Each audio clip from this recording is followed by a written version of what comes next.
est très difficile de dater ou de dire à partir de quand apparaît la langue arabe.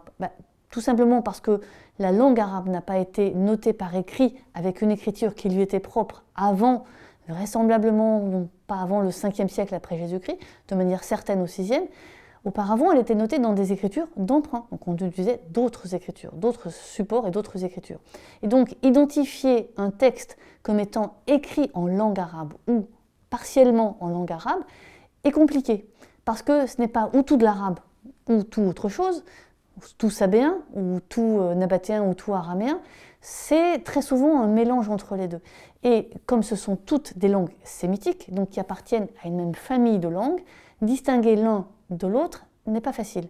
Et donc il faut pour cela avoir des critères, des éléments diagnostiques, c'est-à-dire être sûr qu'un élément que l'on va identifier dans un texte comme étant arabe, par exemple la préposition fi, qui veut dire dans, eh bien la préposition fi qui est utilisée dans un texte du 4e et du 5e siècle ne peut être que une préposition arabe.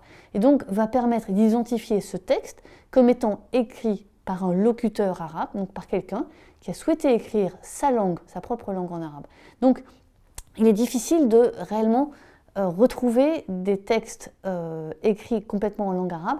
Les premiers qui le sont de manière certaine, évidemment, ne sont pas datés précisément, donc ça complique encore l'affaire, mais on peut dire que globalement, on est dans les premiers siècles, 1er, 2e siècle, sans doute, entre le 1er et le 3e siècle après Jésus-Christ, de manière certaine.